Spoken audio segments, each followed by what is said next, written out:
This is John Cola with GrowingYourGreens.com. Today we have another exciting episode for you. And this one's a very special one for you guys out there that actually wasn't able to be here today. Because what I'm going to do today, actually in just a few minutes, a bunch of people are coming over.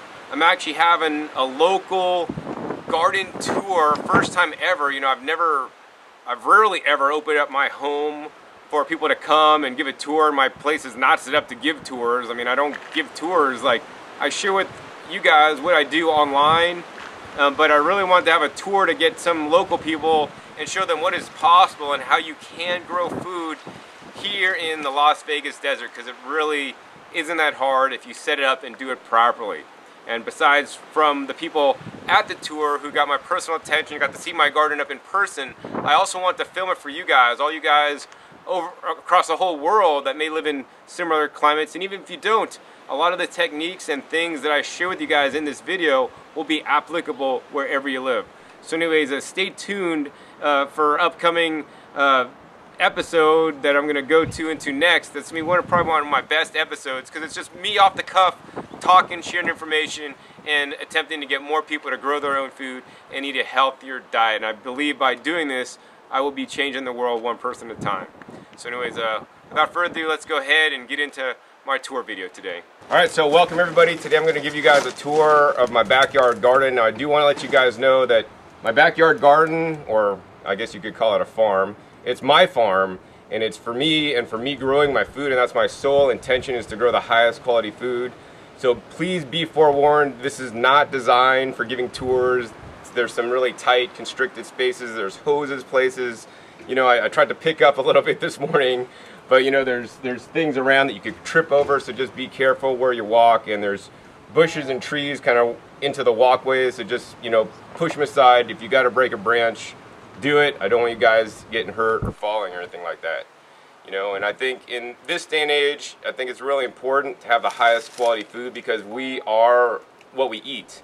And I think the majority of Americans in this day and age are just eating, you know, poor quality food, especially fast food and junk food and things with high fructose corn syrup and GMO foods. Those are like the lowest foods that I don't even recommend people eat.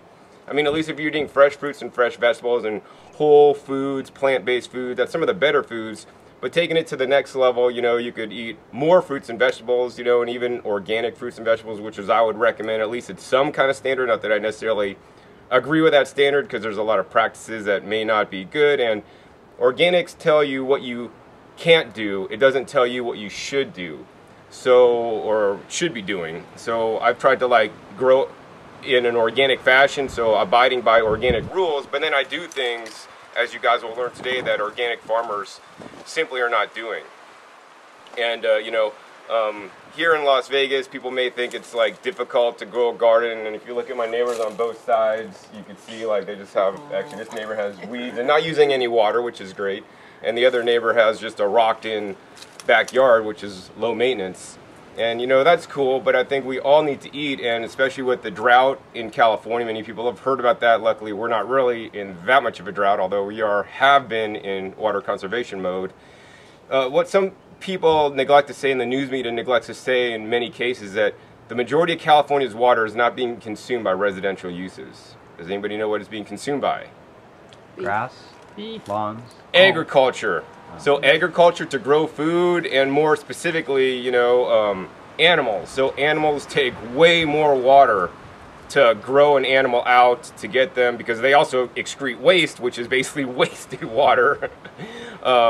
And also wasted manure and whatnot, and it's very intensive. So I think people should eat far less animals. They should raise less animals and raise more fruits and vegetables, and that's what people should eat for the water crisis, instead of trying to, like, I don't know, have people conserve water, which is important. People should change their diet, which is a more important thing to do, to a more plant-based, you know, diet. And you know, so then taking it from that point that, you know, our diets have to waste a lot of water, even better than having a farm in California use the water where they're overhead watering and wasting water, you know, in many cases, because they can't like do drip irrigation on a whole farm in most cases, because it's just not, it's just a lot of infrastructure. It'd be far better. Oh, and then once it's grown in California with the water, then to ship it here with all the different petroleum fuel products, it's just a far better idea to grow it in your backyard, especially if you can. So I started growing back in California over 10 years ago now, and Northern California, and it's just, I had a wonderful time growing there because it's just so easy. Like everything I seem to plant and the compost and the resources I had there seem to do very well. And when I moved to Vegas, like, you know, at first things didn't go so well because I didn't have the exact same resources. I didn't have the same compost material, you know, the weather's similar but a lot different. And I was planting things that I would plant back in California and it wouldn't work. And I moved here and it was like a big learning curve, so I had to kind of like learn. And I have videos on YouTube setting up my first garden. It was like an hour-long video setting up 4 circular beds that you'll see, the original 4. But you'll also see like another 16 more that I filled up that side. And then last year I just started this new side, which is doing significantly better because I've learned from my mistakes. And if you guys are gardeners or haven't gardened yet and are gonna embark on this journey, I encourage you guys always to learn from your mistakes because that's how we learn and grow as people. You know, if you like think like, oh, I'm gonna mess up, it's not cool, I'm not gonna do it, I'm gonna just not even try. Like, messing up is good because you learn what successfully does not work. So then you could try something a little bit different. So that's kind of what I've done. I was like, oh wait, I do this, I use the bag soil from Home Depot, like stuff grows, but it doesn't grow that well, not like compared to California. So let's try to switch up the soil mix, do something different. Let's do a different irrigation system and let's see how this works.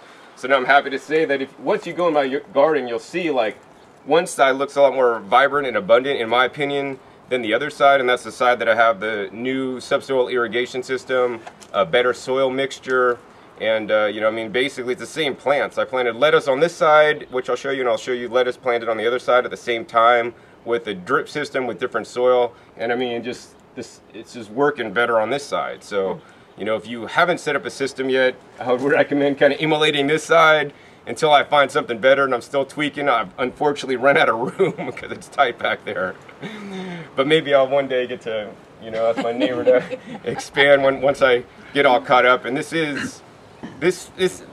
gardening does not have to be a lot of work. It's as much time as you want to put into it, and the more time you put into it, the better of a garden you're going to have. Like for me personally, I like to be in the garden half the day. I work half the day, and then I'm out in the garden the rest of the half the day, sometimes even more than half of a day.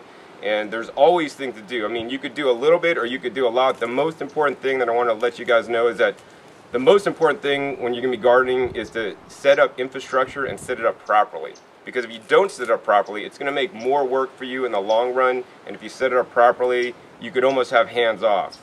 You know, at one point, I would just, you know, visit here once a month and just check on my garden, and most things were self-sufficient and work on their own with an automatic watering system. Of course, you know, my yields weren't as good as if I was here all the time, you know, like I am now.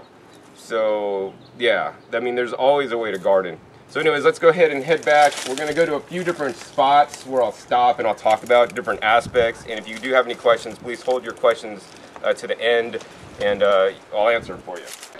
Well, let's have everybody come in. Maybe if everybody's single file against this side. Once again, my place is not made for garden tours with a dozen people here. So these are the 2 different sides of my garden. This is the later side where I just use concrete blocks, which I have an episode on if you guys want to learn how to make it. And I had a guy come in and help me level it on out, and it works very well. I mean, a couple places I've stepped on them and they've kind of fell over, but they're all, even with no mortar, they're holding pretty good. I think right there is a spot you could kind of see it's popping out, and that's because of the plants. Yeah, the roots there that are popping them out. Those are called Akira or edible canna, which are beautiful. They're like banana-like plants. They have edible starchy roots that they make like arrowhead root or something out of. So, and they can be cooked, or they could also be eaten raw. And so one of the things I do is I like to try to grow things that, for the most part, except I'm going to start growing some potatoes for fun, I like to grow things that can be consumed in their raw and natural state without any heating or cooking, because if you do it in their raw state, then you get a lot more and higher food values. And so a lot of the things that you'll see, like I juice, you know, I juice, blend, and eat things whole. So I mean, here's a whole bed of lettuce, which you guys are going to each get to take home 4 heads from today, any 4 heads you'd like. And what I've been doing, since I have so much lettuce, I've just been juicing lettuce as my juice. And also I've been making like cream of lettuce soup. So I juice like 1 cucumber and like a whole bunch of lettuce and have like 32 ounces of liquid. And then I'll take some lettuce, some of the hearts, some of the nice tender hearts, chop it up, put it in the lettuce, into the soup with some seaweed and some spices and herbs. and some chunks of avocado, and it's totally delicious. So I mean, having a garden and having just, you know, over 100 heads of lettuce in one bed that you could harvest. I mean, I'm just harvesting back there, and I still got the other side. You know, you have the flexibility to include more of these healthy things. I mean, because who can afford going to a whole paycheck and, you know, buy heads of lettuce for, you know, a couple bucks, especially when they just don't look that healthy or, I mean, that fresh. They're just like this, what the center hearts, because they cull all the outside leaves, you know, because they've gone bad. And I mean, one of the other things that's really cool is, like, if you have your own garden, you don't need a refrigerator, because this is my refrigerator. I'm not eating it until I'm picking it. I pick it and take it inside and eat it. I don't harvest everything and then put it in my fridge, although later if I have a lot of lettuce left over, you know, and I can't eat it and I want to change out the bed, I might do some of that, because, you know, some of the crops that I grow, like the lettuce, will store easily for 2 weeks, you know, once you cut it and put it in the fridge.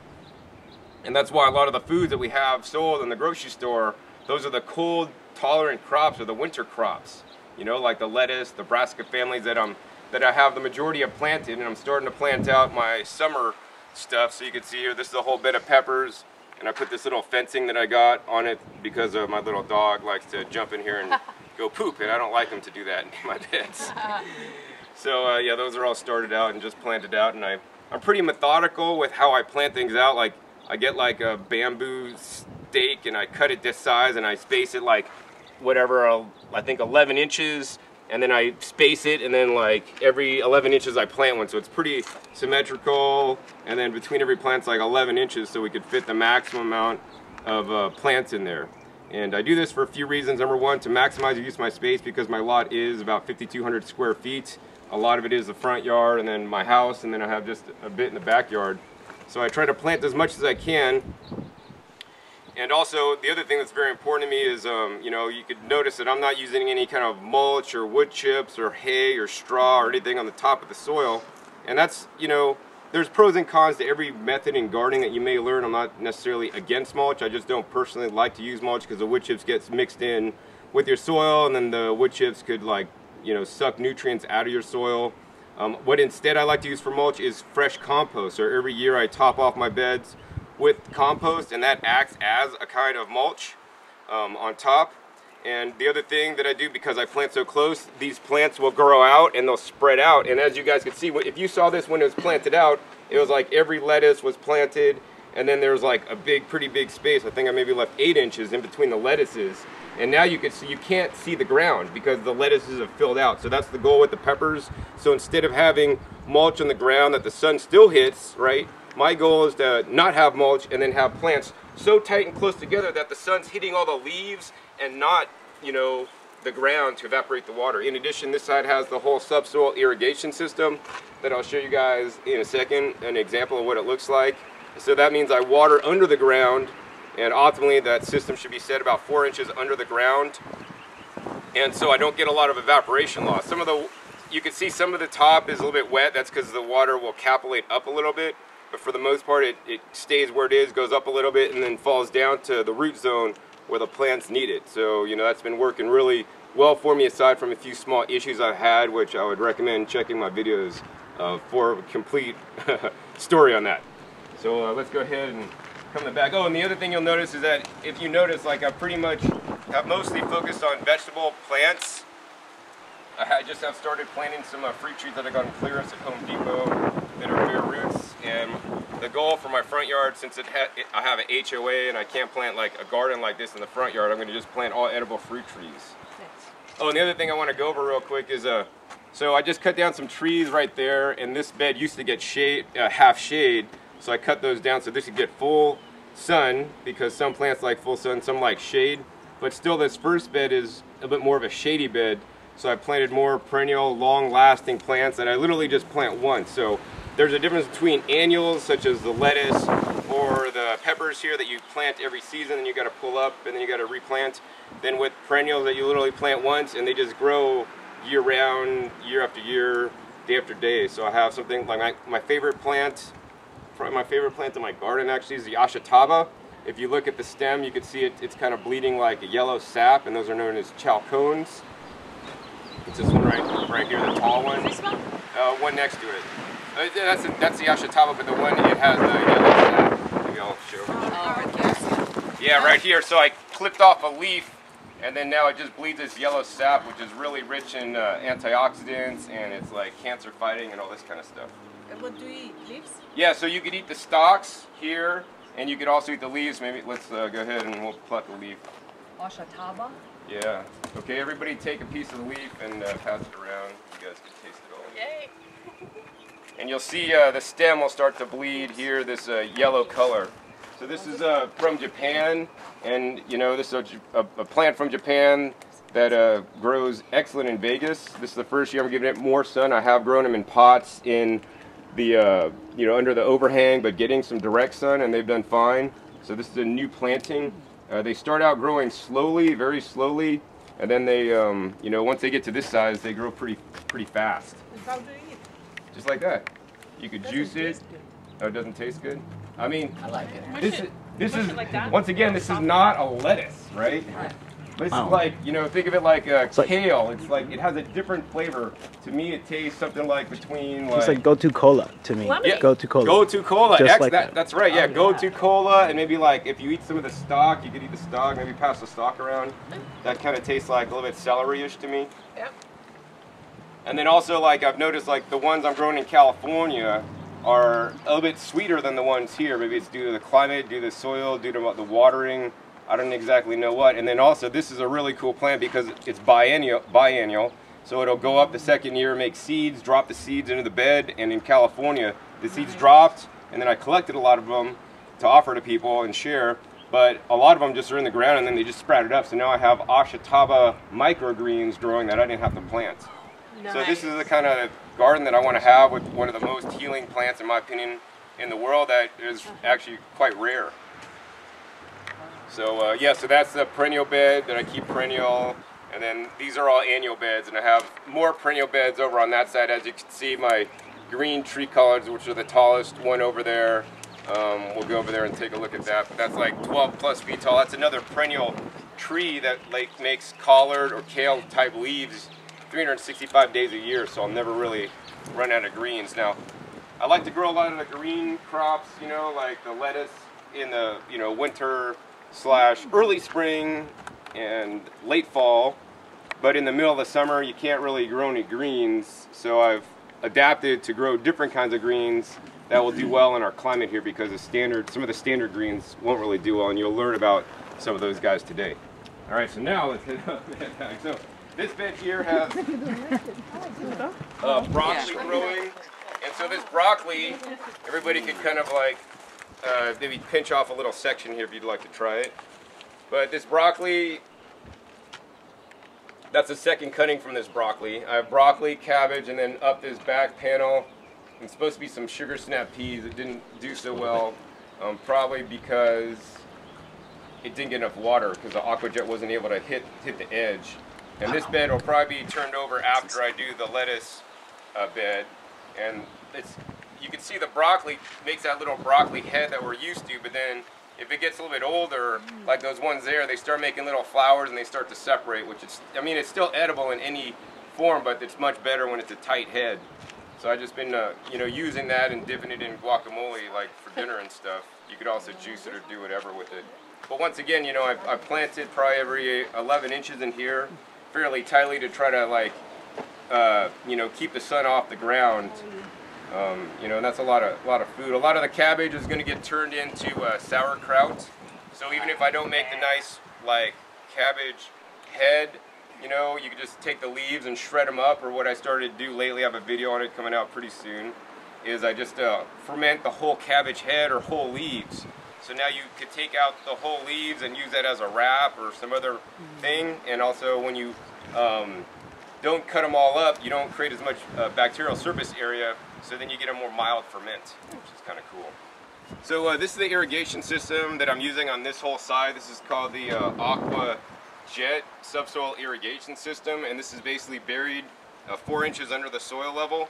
And this one originally was in the bed behind you with one single going down the middle, so like right in this position, and it wasn't able to spray out like 2 feet on both sides approximately, and the plants on the edge, the extreme edges, were like, they didn't make it. So then I installed like that was the experimental bed. Every other bed actually has two, so it has like maybe one at this point and then one over at this point, so it only has to maybe reach like a foot in either direction, and then we get crossover in the middle.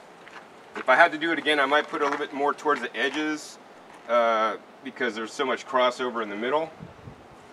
But how this works is this comes on full pressure, unlike a drip system, and if you look closely, every 12 inches there's a little small hole. I haven't had any problems with it clogging or plugging yet, which I'm kind of wondering if that will happen due to the hard water. But it just sprays out for like only a minute. So it only has to run a minute per cycle, and then that seems to do a pretty good job watering the bed. So at present time, I think I have, because it has been a little bit warmer lately, I have it coming on twice a day for a minute. And a minute, in some cases, is actually too long, so I need to get a different water irrigation timer that controls by the second, because most of them only do by the minute, so that's been a challenge for me to find. Because now I want to have like 45-second cycles, which may be more appropriate, and do that more often than just two, times a day, 1 minute each. The other thing that's really cool about the AquaJet system that's, unlike any other kind of traditional drip system or irrigation system, is when the system comes on, you could hear it spurtering for the first, 15 seconds, and what's happening is, out of the holes is getting pushed the air that are in the pipes. And so for those of you guys know, like, we need air to breathe, of course, and so do the plant roots need air. There's a technique of growing called aquaponics where they use growing in air. Also, more importantly than the plant roots needing the air, the microbes in the soil also need the air to, fully thrive. They need like good uncompacted soil that has nice air space in between there, but then we just pump it full of air to invigorate them so that they could grow faster, because the microbes in the soil is an integral part of my gardening system. I mean, you might think it's just me back here gardening, but actually it's me and about 1 trillion other of my friends, all the microbes in the soil that are breaking down the compost that I'm putting in there, breaking down the trace minerals in the form of rock dust, and they're making the nutrients in the soil bioavailable for the plant. So this is not like using Miracle Crap fertilizer that's water soluble that could run off your lawn down into the sewer and then go into the Gulf and pollute everything. All this nutrients stay here because it's in a non-water soluble form. It doesn't run off until the bacteria break it down and then make it available for the plants. So that's why I like the AquaJet system here. It allows me to save water and aerates the root zone, and I've seen, provided it's installed properly, it works great. So this bed here is a bed that I actually had some Napa cabbage. You can see the Napa cabbage here, nice large leaves, and it's actually going to flower, so it makes little flowers, and it's going to make the seeds. So I harvested a bunch of it here. That's why some of it's empty, and I made a video fermenting it, and I need to get in and harvest the rest of it. And this stuff's probably going to get chopped into like in sections and then fermented. And then I have some mixed in lettuce.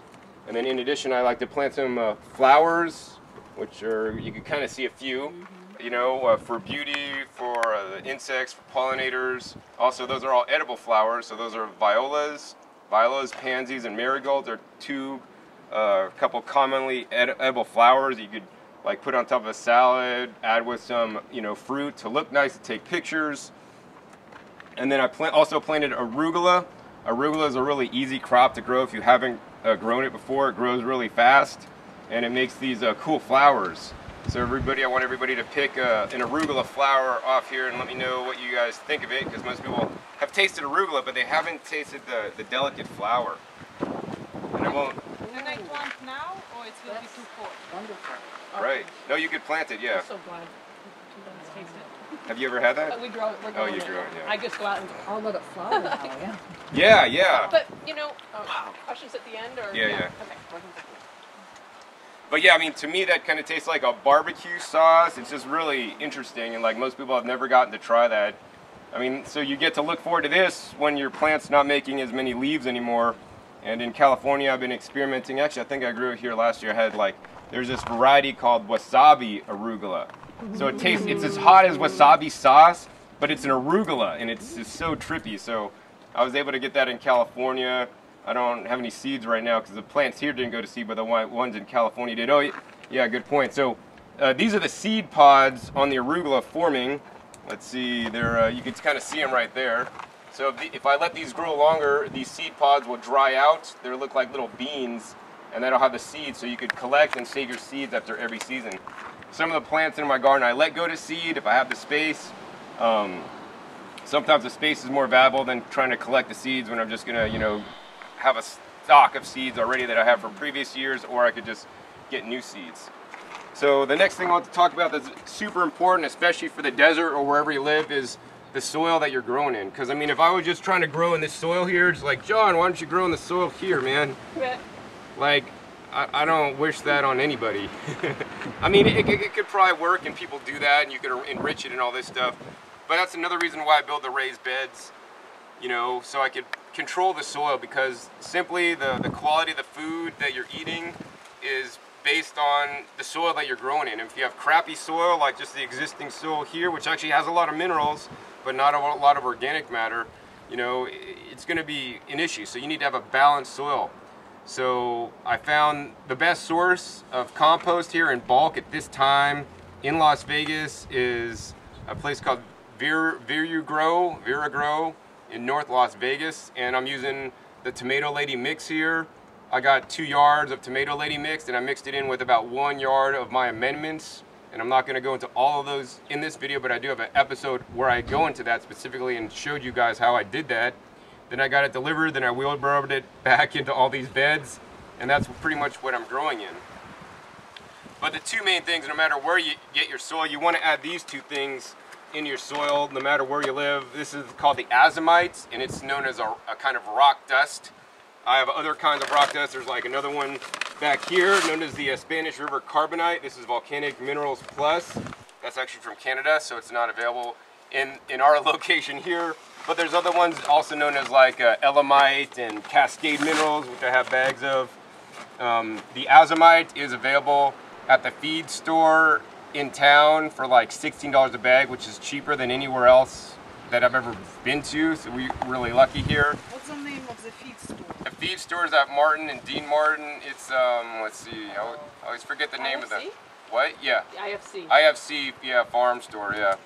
And this is the granulated one, so that's easy because it doesn't have any dust if you want to use that. I prefer the micronized to mixed in because it's more bioavailable for the plants, but of course if you have a lawn, I'd still recommend using the trace minerals to it.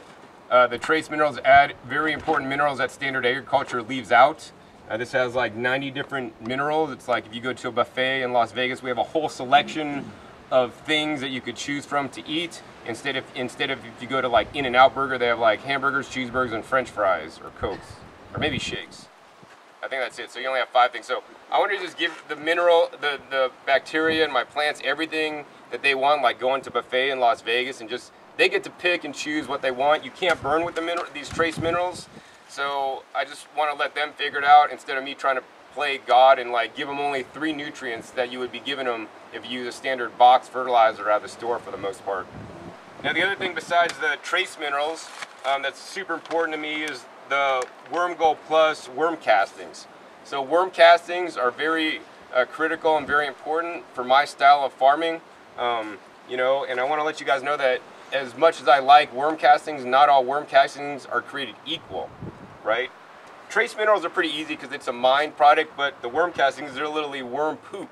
And the worm poop or the worm casting is only as good as what the worm is being fed. Like, we're only as healthy as what we're eating. If we're eating like a plant-strong diet, we're gonna be healthy and our shit ain't gonna stink as much. Well, anyways, with the worms, it's very unfortunate that most worm castings are derived from manure. So it's an excellent way to basically get rid of manure fast. The worms eat the manure, poop out castings, and now you buy castings that is generated from, you know, cattle manure and other, you know, manure crops, and the cattle may be being fed GMO corn, GMO soy, antibiotics, and who knows what else that now the worms are digesting, putting into the worm poop.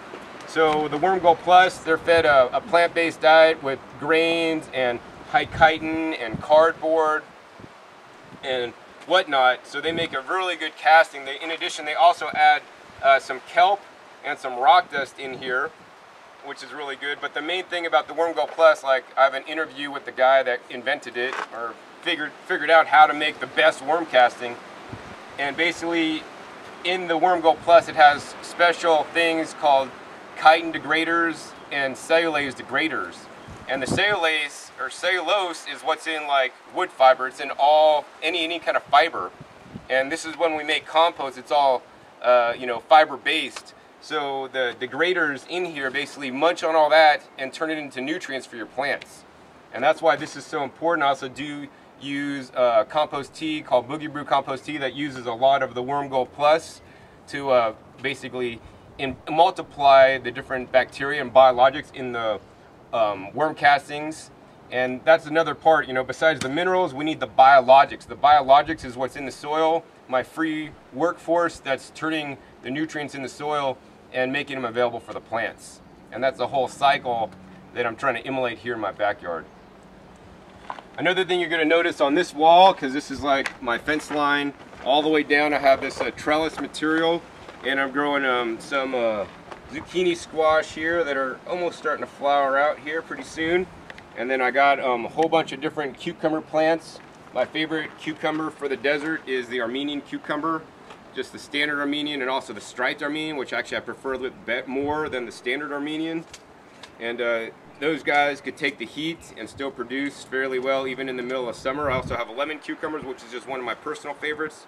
Although for me personally, it hasn't grown too well, but that'd probably be my second pick for a commonly available cucumber in the desert. Star Nursery currently has both these varieties, and although I'm not a big fan of them because I like other nurseries in California better, they're my favorite nursery in the valley at this point. So far. Which one in Las Vegas? The Star best? Nursery. The best, yeah? Well, the best so far. I wish there was something better because they still kind of like need to get their act together. All right, so this is a new greenhouse that I just got at Lowe's. It was normally $200 on clearance for like $70. And so I think it's imperative to have a greenhouse. And as you see, this is actually underneath a shade structure and on concrete slab. So mainly this is used in the winter time so I could keep some more sensitive plants alive. I did get these other greenhouses here like at Big Lots on clearance at the end of the season for like $17.50, marked down from like $70 or something crazy, which I think is a rip-off for that thing. But it's held up decent enough for me and allows me to grow things that I couldn't normally grow, like, you know, just, I don't even heat this greenhouse. You can see I have pineapples in there and some achataba and some other sensitive crops. My moringa, I don't think it made it, and I also have like baby tree collards, and let's see, I moved a lot of my Gynera procums and Japanese, what's it called? Okinawan spinach in there for my garden to keep it alive because it doesn't like to get too cold. And that's what I'm going to be doing in here. So you can see I have some starter plants that I kind of have out of the full sun, just kind of growing. I pulled up some of my sugarcane that I grew year-round in my beds that stayed alive. But it takes a long growing season, and when I harvested it last year, it like wasn't sweet at all because it didn't fully mature. So if you want to grow something like sugarcane, you could grow sorghum, which would do well here in our climate, and that's a shorter season for like a cane type grass. You could harvest and juice and then boil it down into whatever sorghum syrup, or you could just drink the juice for a little sweetener. But yeah, greenhouse to me are super important in the summer. I don't really use them too much because it gets far too hot, but at least in the shade it's a little bit cooler. And I like this one because I could open up both sides. And so my goal is to, on that side, I have another one of these that I'm going to assemble over on this side. And so does anybody here need a greenhouse that looks like this one? Maybe. What? Here it is. And you can have it for free. Whoa. Cool. All right. No assembly instructions included, but I have a video on it. Thanks, John. Because I took that one down, it was over here, and I put it in a box. And Adam was like, what am I going to do with that? Cool. Back corner. So take that when you guys leave. All right, so yeah, greenhouse is super important. Now we're going to walk through here. Just a little bit tight, but be careful. So this is the first standard round circular 48-inch raised bed that I got on clearance at Walmart for $10. They've held up fairly well. You can see one back there that kind of broke when Buddy was over here helping me, and he like leaned on it too hard. So they do get brittle, and you can see some of them actually leaned on and then broke, and then I kind of taped it up and stuff. But overall, for 10 bucks, I really can't complain because they allowed me to grow food. You could also see on this side, instead of the subsoil irrigation, which I prefer, I have a top, drip system in a circular fashion to try to get all the areas, you know, watered in these beds. And you know, every different raised bed I try to have something a little bit different growing, and in addition, in the middle of the raised beds to, you know, maximize my use of space, I put like a little pot to grow something else. So this one's dandelions, and that one I think I still have some dandelions and some celery growing. And then every bed's a little bit different. This is an area that I'm actually currently working on. That one, this one, and that one. Hopefully, it was my goal to have it done by today, but maybe by tomorrow. I'm gonna harvest all this stuff because like 2 nights ago I harvested all the lettuce in here. That's why it looks pretty dismal. And this one had lettuce and flowering or ornamental kale and cabbage. Cut all that down. This had broccoli, cauliflower, and cabbage. Cut all that down, and I like to clean out the bed first, and then I'll pull the roots or pull the plants out and end up composting them. Then I'll top my beds off with new soil mixture, including compost that I made. I'm currently using Dr. Earth's bag soil, which is some of the best soil that you could get in a bag. That's at like Plant World, now also known as Moon Valley, because they took it over on Charleston. And then top it off, and then I'm going to replant like cucumbers, tomatoes, and peppers, you know, in these 4 beds. This is a bed that did really well, and I like it a lot. It's actually, I got spinach down below, so spinach lasts a little bit longer than, say, the lettuce, which goes out a little bit sooner. And then up these trellis panels, I have the sugar snap peas growing. And so sugar snap peas are like my springtime fruit because they are so sweet, especially when grown in good soil. And then we have this plant in the middle here that's kind of just getting crowded out, and I've just actually been plucking leaves off because I don't really want it to grow too much because it's crowding out the other things. It's actually the Japanese burdock or gobo. And so that does amazing. Here's a better specimen in this bed. It's been shading out my broccoli and my rutabagas that I've grown over here. But it grows really well. This is the second. I planted it like last year this time, and it grew all summer, and it basically shaded out the whole bed, which is not a good thing. But it's pretty ornamental, so I was thinking about maybe even trying to do it in my front yard. And yeah, I mean, it grows well. It stayed alive during the winter. I lost all the top growth, but the roots stayed alive, and then as soon as it warmed up, it came right back.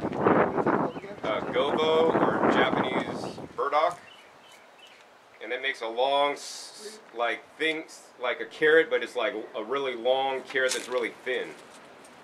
So yeah, that was an experiment, and an experiment gone awry because it takes too much space. But it would have been far better to put it in like a little planter thing off to the side, which actually that might be a good idea to dig it up, but I should have done that before it started regrowing for the new season.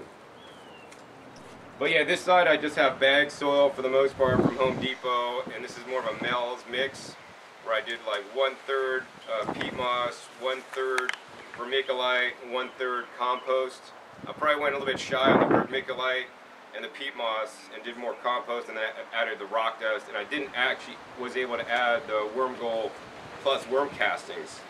So because of the inferior quality soil or whatever, or because this area is a little bit drier because it's at the end of my run in my drip system, things just don't grow quite as well. So I kind of like the wildness of this side compared to the more, you know, I don't know, cleanness of that side, because there's just all kinds of things growing, you know. These are the tree collards, the green tree collards. I have green tree collards and purple tree collards.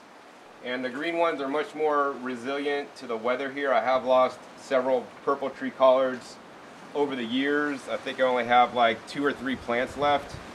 So I've been propagating them so I could replant them. But the green ones work far better. The one that you just literally walked underneath, it's like 12 feet tall.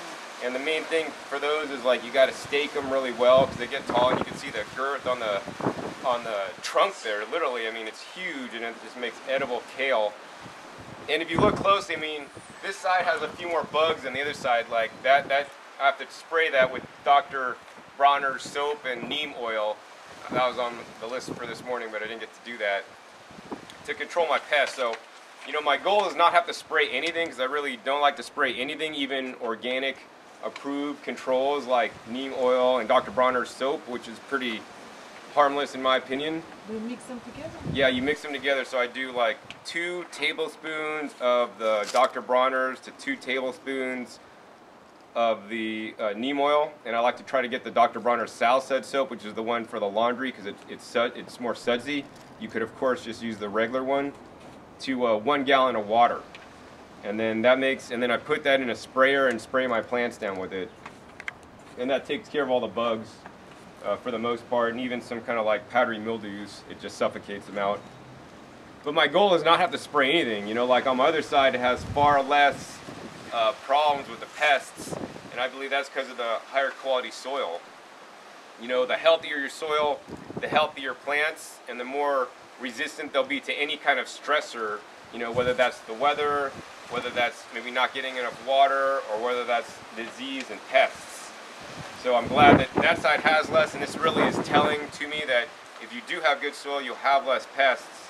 You know, this is some of the lettuce planted on this side that was planted about the same time as the one over on that side. You know, once again, just a full bed of lettuce with very little space. The green lettuce grows a lot faster than the red lettuce is one thing I've learned, and the green lettuce makes much more abundance, you know, than the red. Now some of these I have onions, so this is just standard onions that I had onions that I grew last year. They had the bulbs, and then the bulbs started sprouting up. If anybody would like some sprouting onion bulbs to plant in the garden, I have plenty I'll be giving away because I need to get rid of them. And this is what happens when you plant them. So this was planted early, and then I planted you know, that whole section later, and I think this gets a little bit better sun than that one. And so of course on here, all the different, you know, onions coming up, any kind of different leaves, these are all edible as like onion greens. And also because I planted them as the whole bulb, I don't know if I'm going to get, you know, new bulbs underneath. I kind of suspect I will, but some people say you're not. And of course, the other thing that's really cool, many people haven't tried, are the onion flowers. So here, you guys are lucky. Here's some that's opening. So just like pick off some of the onion flowers on there to eat. And it's, you know, much like the arugula flowers. I mean, if you don't grow a garden, you're rarely ever going to find onion flowers, because farmers, even at farmers markets, which we don't have too many good farmers markets here in the valley, they don't even sell those. I mean, they're just such a delicate. So like if you're a gourmet frou-frou chef, you could just top your soup with some onion flowers. I like to incorporate it into my soup body of the soup, you know, and have like a little flavor explosion that's onion, but it's a little bit sweet at the same time. And also it allows me to eat more flowers, and flowers are an excellent thing to eat because a few reasons. Number one, the pigments. The pigments are very important to eat our foods of color, to eat the rainbow. So I try to grow, besides green lettuce, I do still try to grow red lettuce and, you know, red chard and other colorful things. But the flowers come in really many different pigments. And then the other thing about the flowers that are really cool is if you look on those flowers you guys just ate, there's like a little bit of the pollen, the little white pollen. So, you know, pollen is really good for us. Many people buy bee pollen, but why let the bees collect it and then, you know, form it together with their bee spit or whatever, when you could just go collect your own flowers and eat them to get the pollen, because it's actually really rich in the protein. Oh, another cool one, what we could try on the way out is my sage, my purple sage is flowering, so you get to try some sage flowers, which, you know, sage is a pretty strong herb, but when you eat the flowers, it's much more, you know, light and a delicate flavor. Let's see, what else do I have growing in here? Oh, so yeah. So one of the crops you must grow if you live in Las Vegas is this one right here.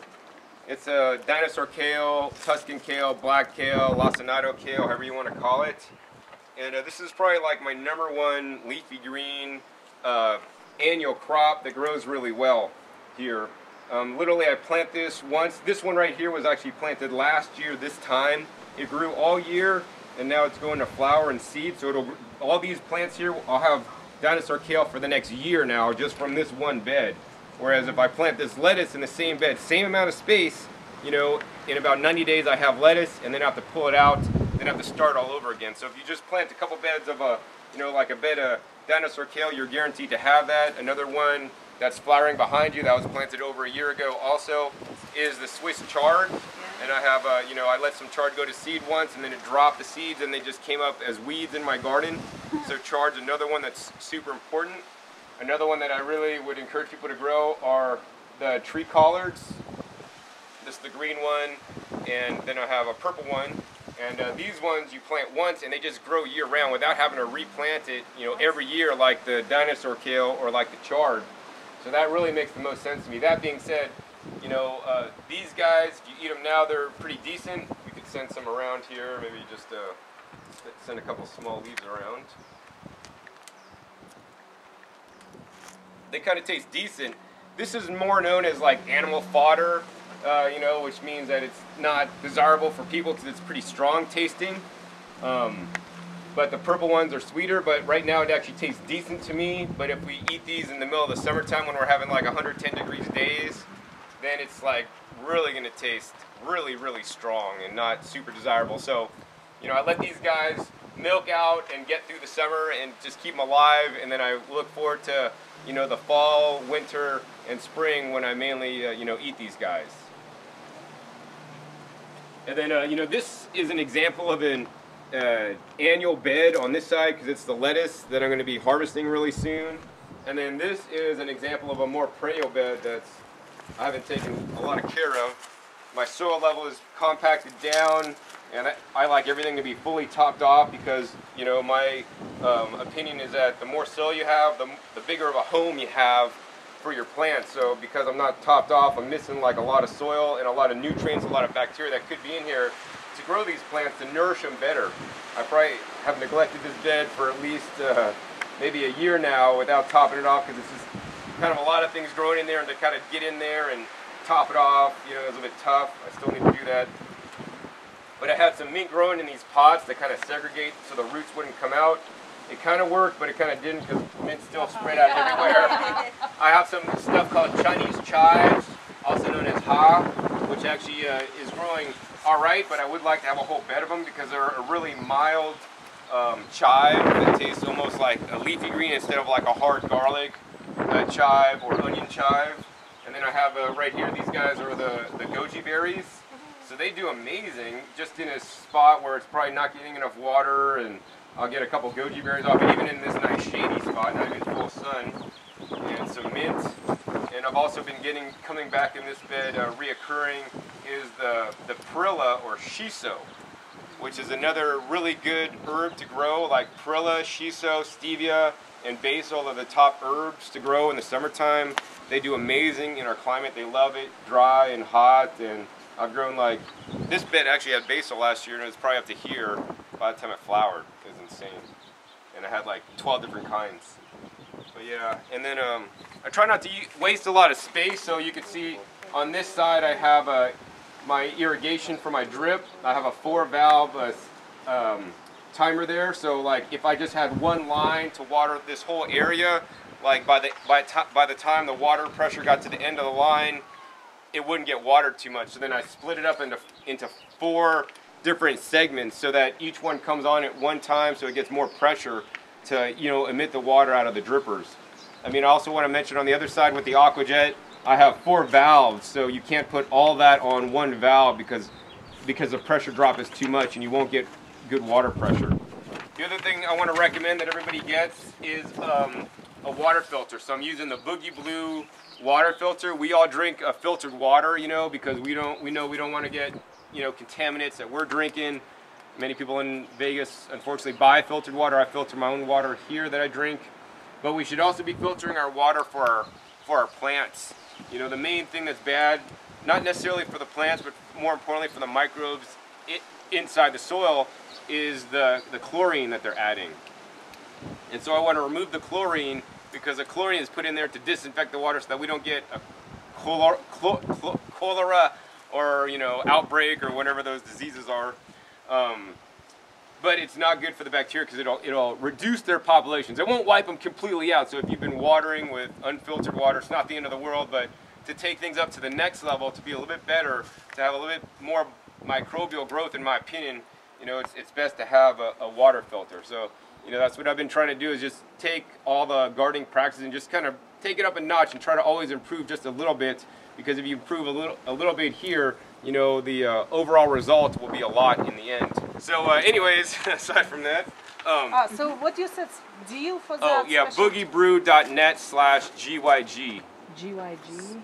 GYG. And how much it was? You have to take a look. It's like under $50 delivered. Okay. And how often do you have to change? Oh, I'm sorry. Question. So about once a year. Yeah. Oh. Yeah. And it depends on the use. I mean, if you're using more water than, so I have one for my hose and then I have one for my drip system, you know. The other thing I really want to talk about is down this alley, which looks like a mess, pretty much.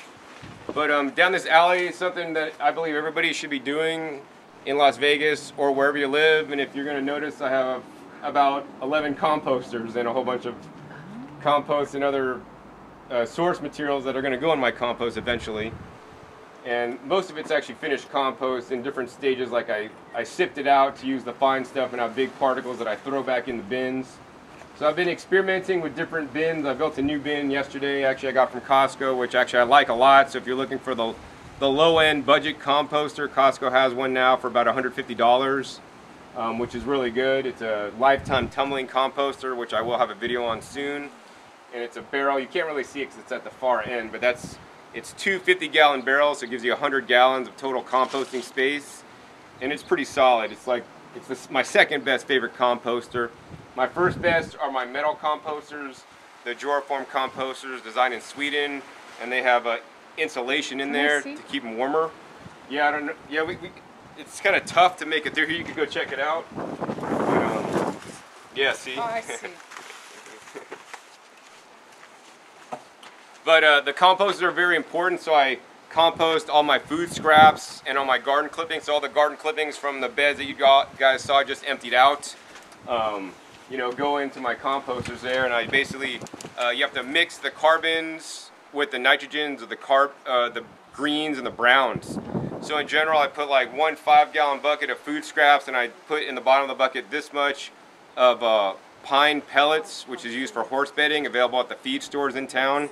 And that adds my carbon, and then the nitrogen is all the food scraps. And then I just turn that like once a day, and it breaks down over time. So like in the Joraforms that are insulated, I could get a batch of compost in about, I want to say 6 weeks from start to finish, which is pretty quick.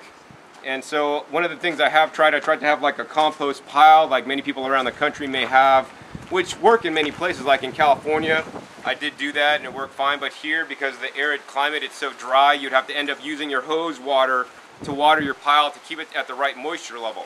So that's why I like the enclosed tumblers, because it keeps the moisture level in there right, so that you don't have to add excess water.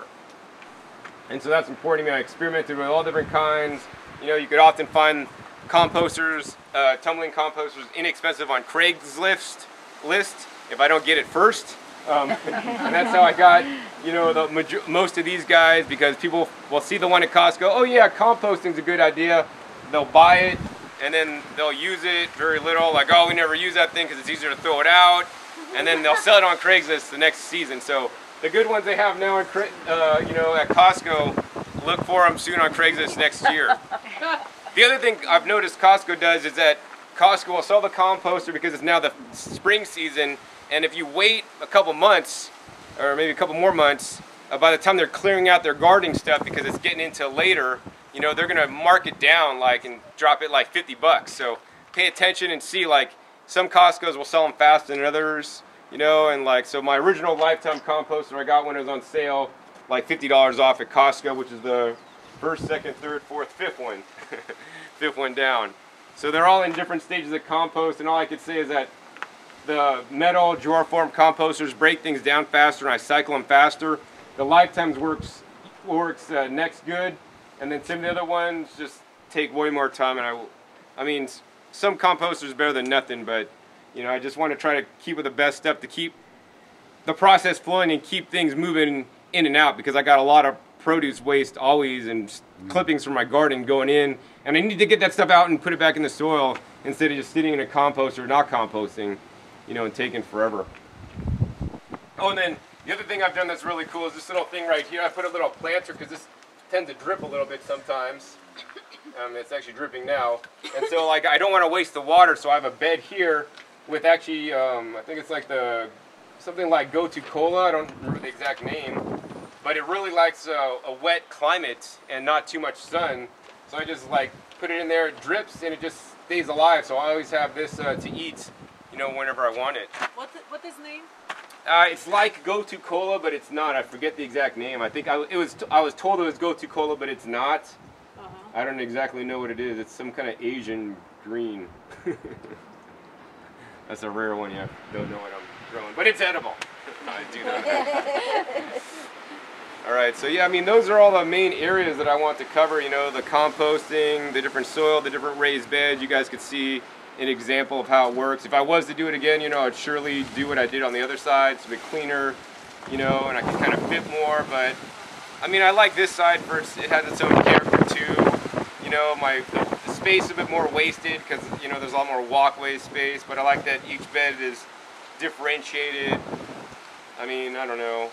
I guess at this point I'll take any questions that you guys may have. Yes, Water Lena. bill for this.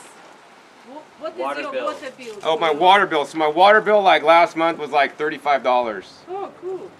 In the summer it may go up to like 50. Okay. So I mean, it's insane that water is so cheap in Nevada. I mean, this is why people might want to move to Nevada. But because California is way more expensive.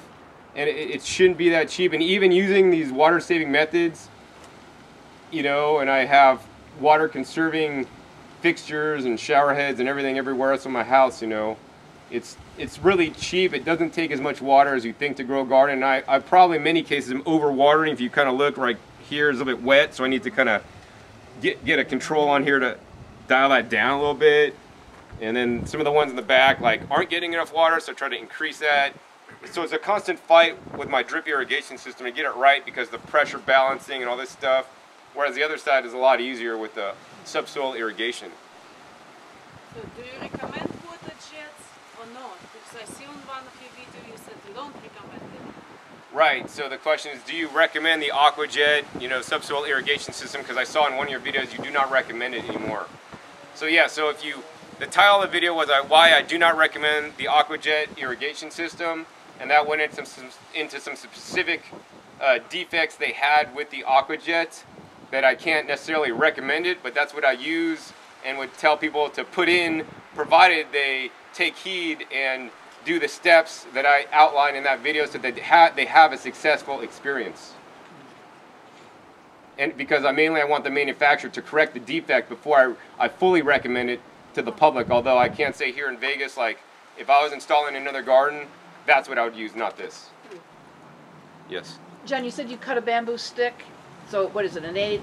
So what's the measurement between the plants you're using? And is that why you have the stick? Right, so I have bamboo stakes that I stake plants up with.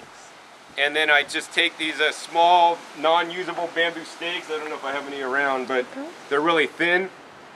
And I cut them to like 11 inches or 12 inches, whatever I determine I want my plant spacing to be, so that I could easily space out quickly. Instead of, I could use a ruler and measure out 11 inches on the ruler, but if I just have the stake, I just put the stem, plant the stem, do the stake to the next one, and plant the next stem there. And actually even further, I actually do bamboo stakes, and I stake exactly where the plant's gonna go, then I pull all those up, dig a hole, put it right there. So I'm pretty methodical on how I plant things so I could get, you know, full coverage, because I've seen a lot of gardeners, and there's nothing wrong with this if you want to do this, is just haphazardly plant this here, plant that here. And then I mean that's cool if you're not really want to be production and stuff, but I'm really trying to go for production and maximum yields.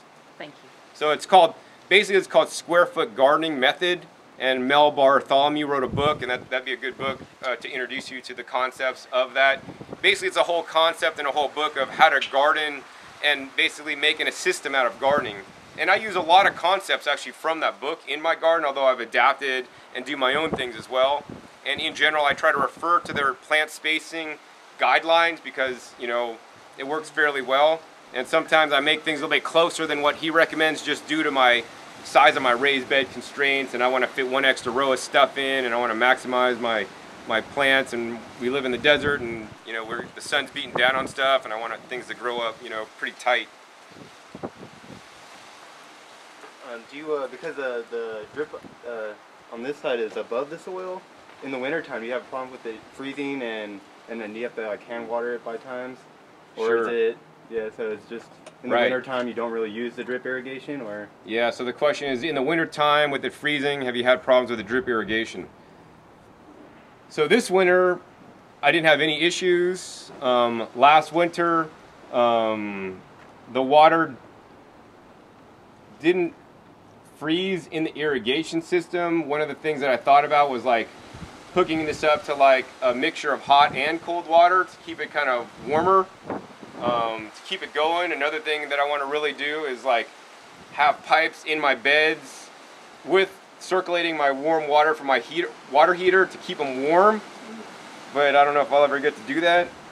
But I can say that not this year, but the previous year, it was so cold that my raised, because I was watering, and it was watering for the most part, but the soil froze because it did have a high water content.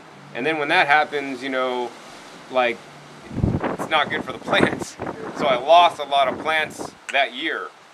And, you know, I haven't had a full, really cold year with that side yet, but I expect that that side is going to fare a little bit better because the water in that side is lower in the ground than being higher up, and it's not going to want to freeze as quickly. Plus, those beds are a lot taller and a little bit more insulated with the stones on the outside. So, once again, there's like pros and cons to every aspect of gardening, and I'm just learning as I go.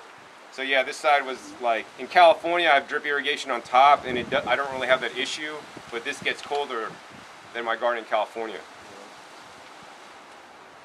On your beds over there, do you lay something underneath the ground, on top of the ground before you put your soil in? Good question. So the question is, do I add something on the top of my ground before I put the soil in? So that side I had all cleared out of weeds, and it was just dirt. It looks like just what you're standing on right now. And so I didn't add anything on. Now if I had something like grass there, I would do what's called cardboard sheet mulching. So I'd get some cardboard, you know, some clean cardboard, take off all the tape, and just like lay it down on the ground like a couple layers higher, and then pile all the soil on top of that. If I did have, you know, moles or voles or any kind of other gophers, I would lay down some like fabric hardware cloth on the ground, you know, first before filling it up. But I didn't lay anything down there. The only thing I did on the bottom of those beds is I was chopping some of the trees up, and I laid down, you know, logs and pieces of, you know, trees to try to like fill some mass. And then I had some nasty compost from a place called A1 Organics, which I think they're out of business now, which I don't recommend. And I had to like layer that on the bottom to get rid of it because it stank and it was nasty. So it's like on the bottom inch or two that at some point will end up breaking down, but it's, for the most part, it's just hidden underneath there and a cheap filler of organic waste. I don't recommend, you know, just getting like topsoil or fill soil, you know, because you don't know what kind of contamination or the quality of that soil. I recommend, you know, just getting the bulk soil and filling it up with the good stuff as much as you can. Yes? Where did you get all that soil you have in the back? So the bag soil is known as the Dr. Earth soil, and they have that available at the Plant World Nursery, which is now Moon Valley. Oh, that's right. Okay, thank you. So that's the best. That's the best by far bag soil that you could find anywhere. Not that I necessarily recommend bag soil, because I always want to encourage people to get like bulk soil whenever they can. But I got a bunch of bulk soil, and I want to do some trials between the bulk soil from the Vera Grow in North Vegas and this other stuff. So that is commencing this year when I'm planting similar crops in different soils to see, you know, what kind of differences I'll get. Thank you. Yeah. Are you growing mulberries here? Am I growing mulberries? So mulberries, I think, are technically supposed to be illegal or something due to the pollen. Only the boy plants. Only the boy plants? Yeah, so I'm actually not growing mulberries.